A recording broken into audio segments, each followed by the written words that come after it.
Hi, welcome to my birthday bash, September 17th. I am 1 year older.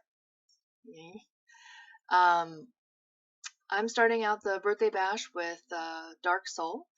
It's from part two. And those who don't know already, I'm going to publish Darksoul part one and part two together as a complete story, and it will be a standalone in this universe.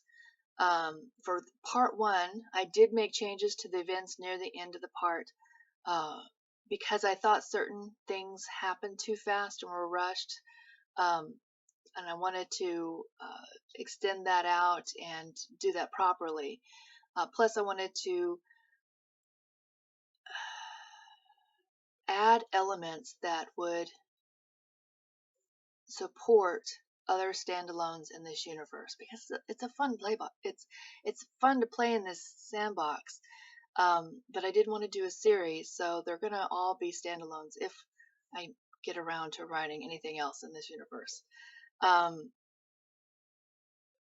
I also, just because I wanted to say something about a map, I have a map that I commissioned of Chandaria. It's really kind of cool.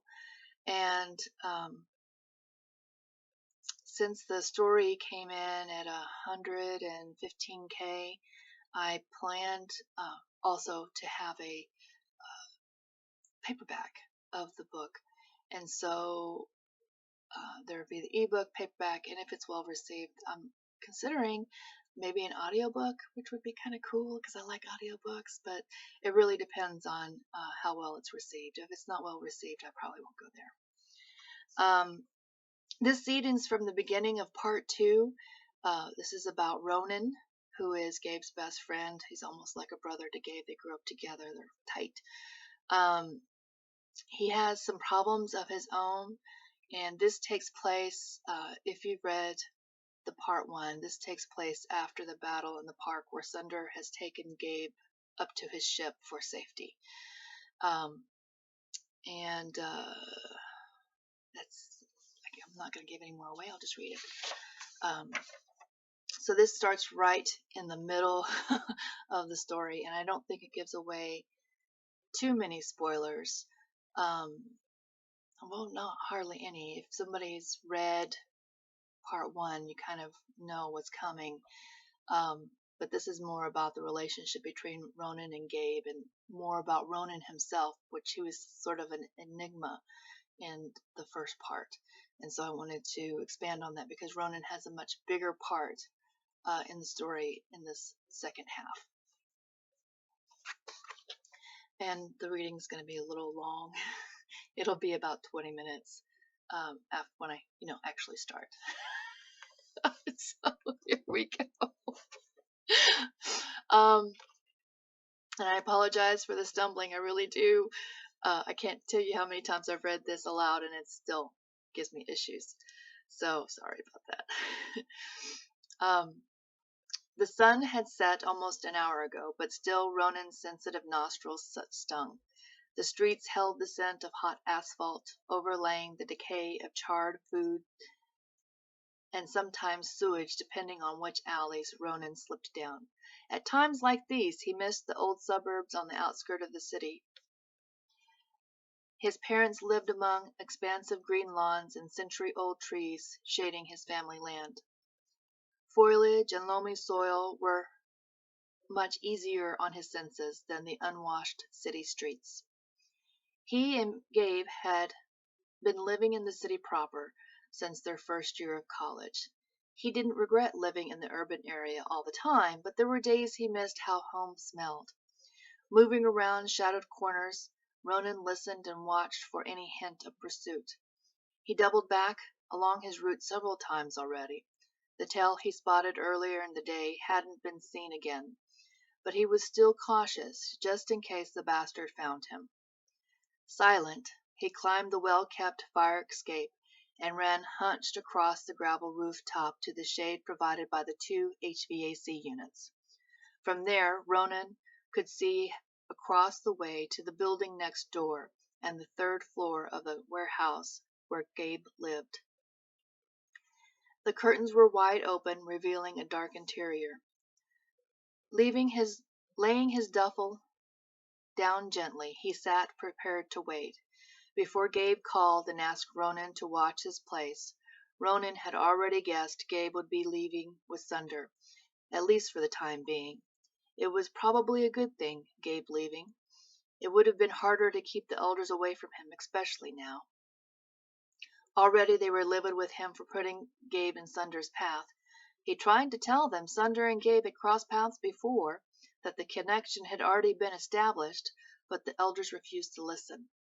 It wasn't as if Ronan went out of his way to get the two of them together. Well, perhaps he did, just a little. If Sunder made Gabe happy, if Sunder really did belong to Gabe, then there was nothing Ronan wouldn't have done to make sure Gabe had a chance at a life that he should have had if he'd been born on the planet of his ancestors, born on Solorix. A soft beep in his ear announced a waiting call, and when he checked his data pad to see who, he grinned and swiped at his ear to activate the call. "How's space, my friend?"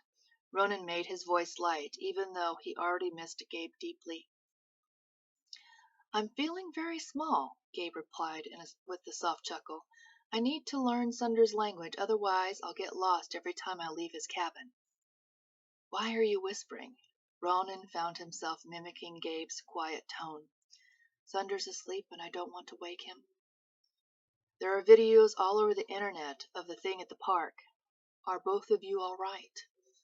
Cyberspace had been flooded with dozens of videos spectators took of the Elfins attacking the Pantherans, Sunder and Gabe protectively in the circle of bodyguards, and later the oldest park trees uprooting themselves and wading into the battle like an ancient Hollywood movie. Physically, we're both fine, but we've been knocked around.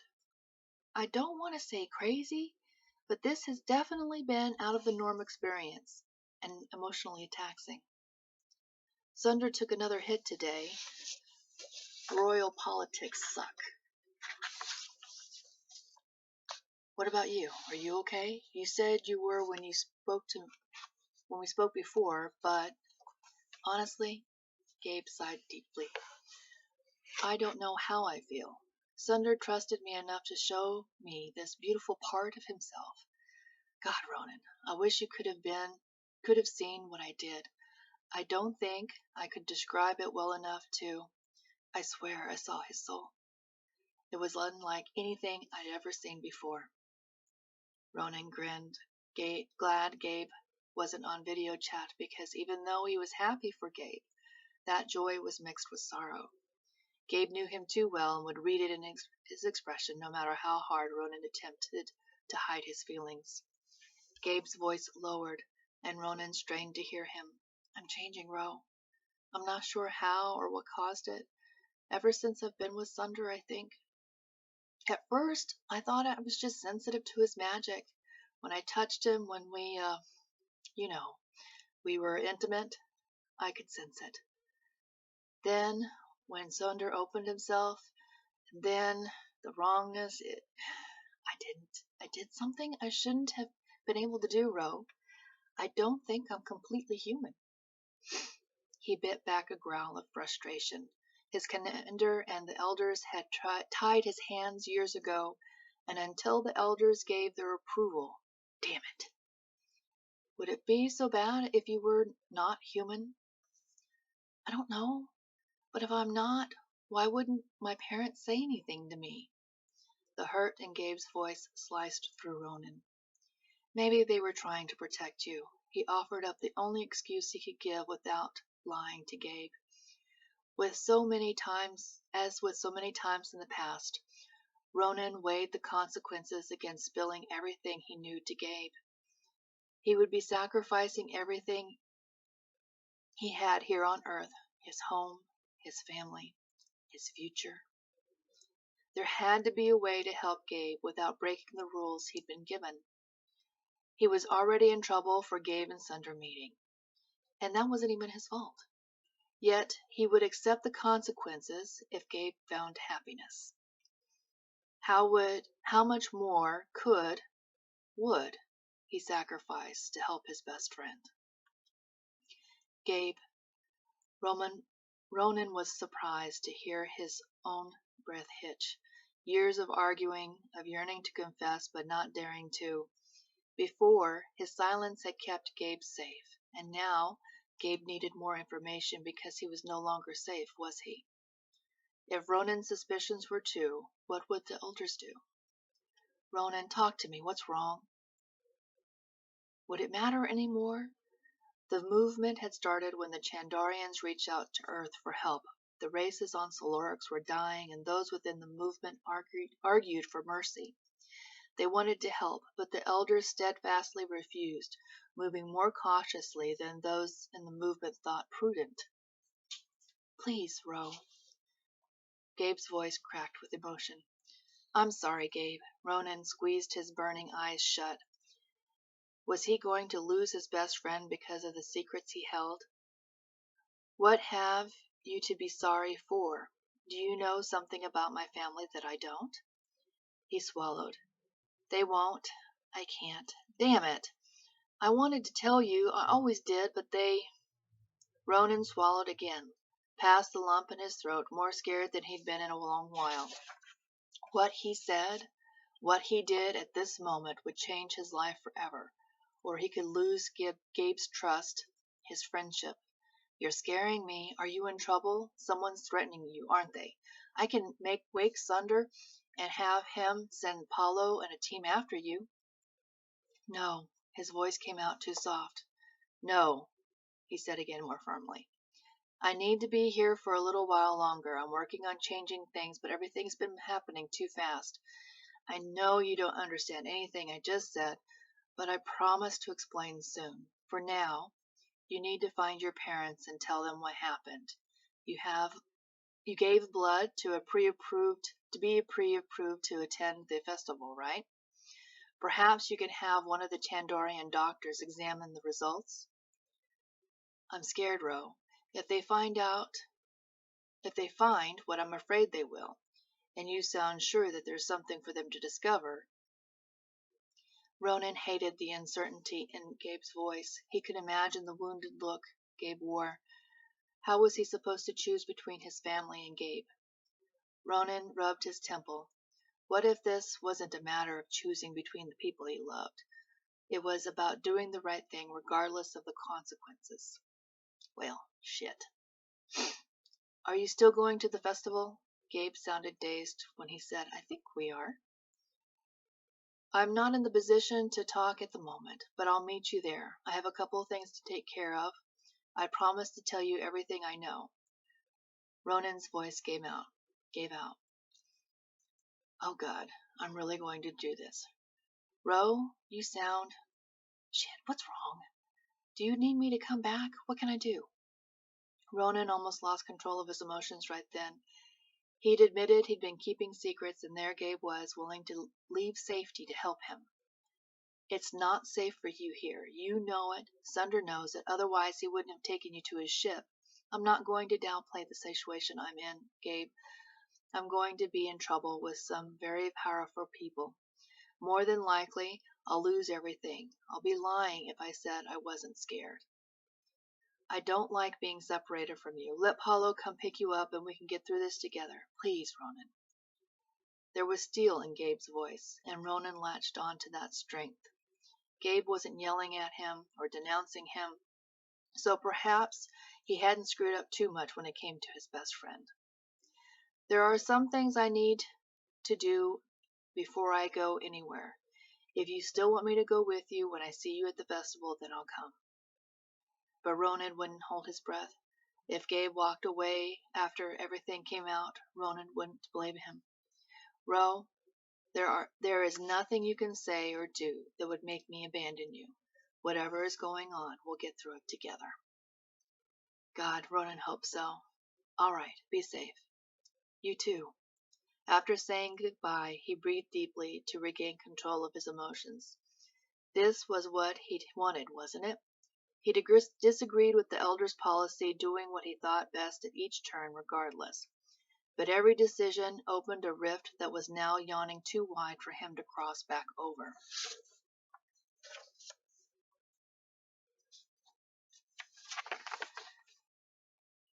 He had to finish what he set out to do and pray he didn't lose as much as he feared he would.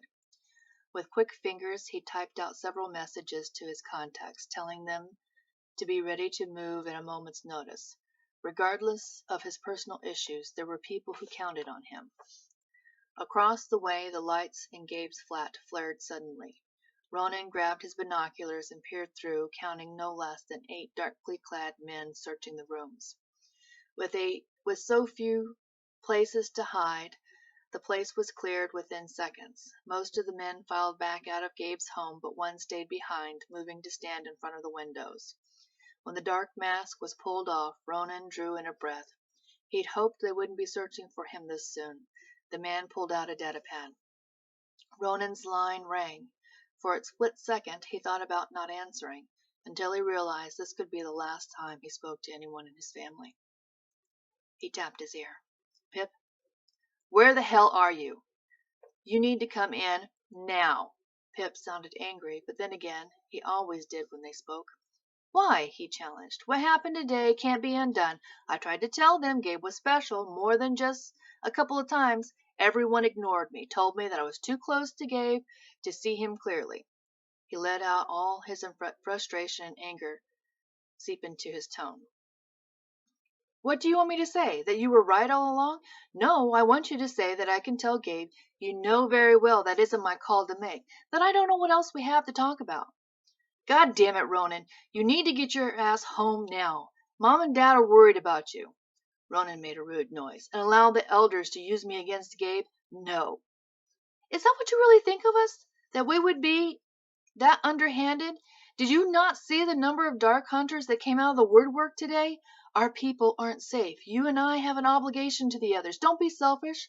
Mom and Dad worry about you. I know you don't agree with the politics, but you know as well as I do the rules are there for a damn good reason.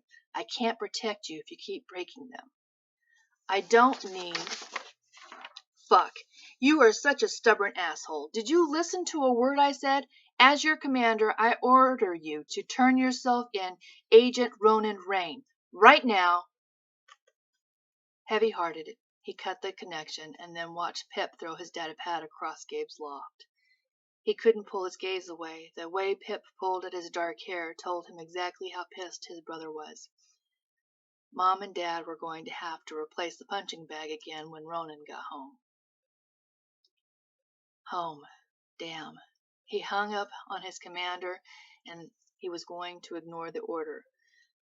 This was for the best. Despite that, the fact that he wanted to believe all the reasons that came to mind were just. It would only take one wrong move, and no matter what he planned, everything could come tumbling down. He had to make sure that it didn't happen. If not for himself and his generation, then for Gabe, who deserved the kind of happiness Ronan suspected only Sunder could give him. The lights turned off and Pip left Gabe's loft. Ronan flipped the binoculars over to infrared. No one hid in the shadows. Usually foliage didn't burn bright in the night goggles, but Gabe's houseplants weren't any mundane houseplants. About 5 minutes after Pip left, several of the larger ones left their pots. They moved about the loft for almost an hour before returning to their home soil. Ronan waited another hour, crawling to the edge of the rooftop to watch the lamp-lit streets below as well. The men Pip left behind weren't hiding very well. Using his datapad, he activated a decoy and waited. Soon enough, the guards were called, and they sped off, no doubt to chase him down. Waiting another hour, he activated the program that would keep Pip and his men chasing their tails for another couple of days, if his luck held. When he was certain no one else lingered, Ronan climbed back down the fire escape and crossed the street. Even though a new door had been installed, Ronan knew Gabe's code, which he'd have to change since it seemed Pip knew it too. Just in case, he installed a program in the locking system to generate a rotating passcode while he stayed at Gabe's. A soft click told Ronan the locks had disengaged. He pushed open the new, better quality door. Apparently Sunder had busted the other one. He bet that was a sight to see, a Chandarian male storming in to claim his mate. Perhaps there was a part of him that was a wee bit jealous.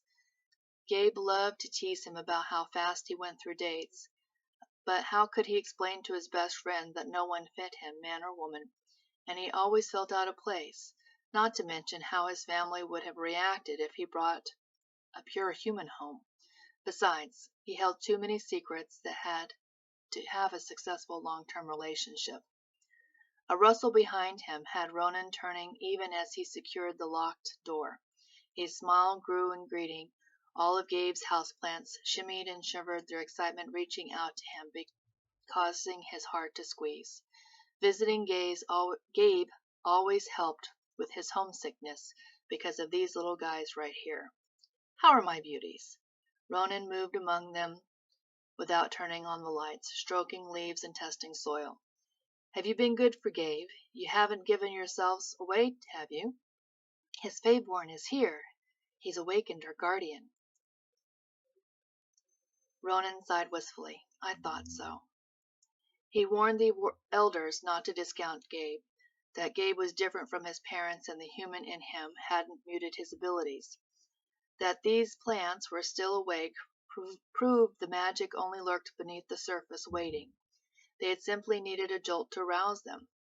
But when Gabe didn't present by late puberty, everyone had given up on him, and his parents refused to tell Gabe of his family line. No one listened and looked where their willful blindness got them, a guardian who had chosen a Faeborn not of Earth. Green men came, invaded space, searching, leaving sneaks behind. We gathered, we sent back to green men. Ronan frowned. Pip's agents left something behind. His blood ran cold and his heartbeat ramped up. Sitting his bag on the couch, he dug in the side pocket for an electro wand. Where? The ficus pulled out of its pot and traipsed across the room to the dining room where a glass of water sat. Several small devices littered the bottom. He barely stifled a laugh. Even though the water wouldn't destroy them, it would disrupt the sound waves. To be on the safe side, he used the wand to search the loft in case the plants hadn't collected all the devices. They had. Careful not to spill much of the water, Ronan set the glass out on the fire escape. The festival would be in full swing by the time Pip's team realized something was wrong with the devices, and hopefully by then Ronan wouldn't need to stay at Gabe's anymore. Tomorrow he would attend the Riverwalk Gala to ferret out what his superiors weren't telling him. Something was going on between the Elfins and Penthrins, and the elders probably knew what it was. If Ronan was going to follow his oath and keep both Sunder and Gabe safe to the letter, regardless of what he was ordered to do, he needed to know what he was up against, and perhaps he would see the feline Akira again. And that's it for Darksoul. Hope you like that, and we will see you for tomorrow's reading.